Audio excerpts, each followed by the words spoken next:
Well, we're diving right into it in terms of economic data to start the year in 2022. We've got the December jobs report coming out on Friday. We've got minutes from the FOMC's last meeting coming out midweek as well. Matthew Luzzetti is joining us now. He's Deutsche Bank Securities Chief U.S. Economist. Matt, good morning and Happy New Year to you. It's always good to see you. Let's start with that jobs report, if we could. Your expectations for the report, I believe the consensus is at 400,000. You guys, I believe, are at 375. So basically, it looks like we're going to see continued strength here. What kind of other elements of the report are you going to be watching most closely? Sure. Thanks so much for having me, and Happy New Year. As you noted, we expect 375,000 jobs to be added. I think a lot of the focus is going to be on the other elements of the report. What happens with the unemployment rate? What happens with labor force participation? And what are we seeing with wages? I think those are the most important things for thinking about the Federal Reserve over the course of this year. When will they raise rates? When will they begin to unwind the balance sheet? And on all those elements, the recent data has been really strong. The unemployment rate fell to 4.2% in November, only marginally above the Fed's view of NAIRU, or the long run level. We've seen the initial jobless claims data over the past several weeks has continued to move to very low levels. And so I think what you're going to see is, at least before Omicron hit, was continued strength in the labor market, probably an unemployment rate that looks very low and a labor market that looks very tight on a number of metrics. And then just thinking about the Fed and their rate hiking schedule and what we might see next year, I've been asking analysts over the last few weeks. Consensus seems to be 2 hikes, maybe 3. We did get one outlier from Mizuho who said none, expects the economy to roll over in Q1 or Q2. Just wondering what your base case is for the Fed. Sure. So we expect 3 rate hikes this year, beginning in June, September, and December. But after the December FOMC meeting, we noted that there's risk to that, and risk that it's more hawkish, perhaps as early as March. I think the minutes this week will shed a lot of light on the Fed outlook for this year. The 2 things that we'll be looking at are, 1, how long after taper ends will they begin to raise rates? Remember, tapering ends in March, and we think that the March meeting is live for rate hikes. And then 2, when would the Fed begin to unwind their balance sheet, or quantitative tightening, as they've called it in the past?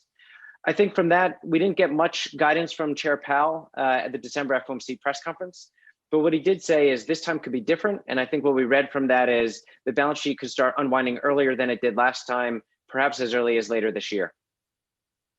And Matt, I'm curious what your inflation expectations are for the coming months. And, you know, it's difficult to sort of map it out, but what effect do you think the Fed tightening is going to have on those inflation numbers? Sure. So inflation was, I think, the big surprise, the big story of 2021 from a macroeconomic perspective, and I think it'll continue to be so this year. We expect inflation, at least over the next several months, to remain high. We know we're going to get strong prints for things like used cars, new vehicles, a lot of these goods items that have seen really high inflation pressures over the past year. And we expect inflation to remain elevated throughout this year. We expect core PCE, this is what the Fed is looking at and targeting, to be 2.7% at the end of the year. So still 70 basis points above their target. And we see upside risks to that. So inflation will remain the key story this year.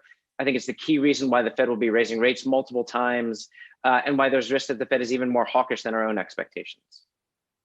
And Matt, I'll give you the floor here, just in terms of what economic indicators do you really have your focus on in the early part of the year to kind of give the trajectory and give the indications that you're looking for that will kind of set us on that path for at least a few months or a couple quarters here? Sure. I think from my perspective, a lot of it is all about the labor market data. If we take the inflation data as given, that it's going to be strong and it's a reason for the Fed to be raising rates, I think the labor market data will dictate the pace of tightening that we will see. When will the Fed begin to unwind their balance sheet? But also, if we see labor supply come back into the labor force, that helps to dissipate some of the wage and price data, will that allow the Fed to be a little bit more dovish as we look further out into next year and beyond? From that perspective, I think Omicron, COVID has been the key force. It's been the key constraining factor from the labor force and the labor supply perspective. So very clearly, I think in the near term, the labor market is going to continue to look tight. People are going to be kept out of the labor force, unfortunately, due to COVID. But we are hopeful that as hopefully we put the pandemic behind us, as we put Omicron behind us, see some continued progress on that front later this year, we can begin to see people coming back into the labor force more significantly, as we did in 2019. And that should help to kind of keep a lid on wage pressures and price pressures. That's probably not a story until later this year into 2023, but I think that'll be a big story if that ends up being what happens. You know, Matt, it's interesting too, because we were just talking about how the path in many ways seems clear, right? In terms of the Fed, in terms of the other unknowns out there, if you will. But there's still a lot it's still a delicate balance in terms of the Fed having to get it right, in terms of us not knowing exactly what inflation is going to show. When all is said and done, what are you guys projecting for GDP growth in 2022? Sure. So we're expecting the economy to expand 3.6% this year. So it's well above trend. Should continue to see the labor market begin to continue to tighten. But there are no doubt risks to that. I think the number one risk is if inflation continues to run hotter than expected, if the Fed is forced to respond more aggressively, does that trigger recession risk or downturn risk? So I think that's the number one risk from our perspective. In the near term, we also have risk from a consumer perspective. We have the child tax credit expiring. That's a big hit to consumer income. And we've already seen consumer sentiment already take a big hit over the latter portion of last year. No doubt Omicron, I think, is going to be hitting services spending in the near term. We think that that's going to be a temporary story. And hopefully, if you look forward into February, March, April, services spending begins to come back and consumer spending begins to come back.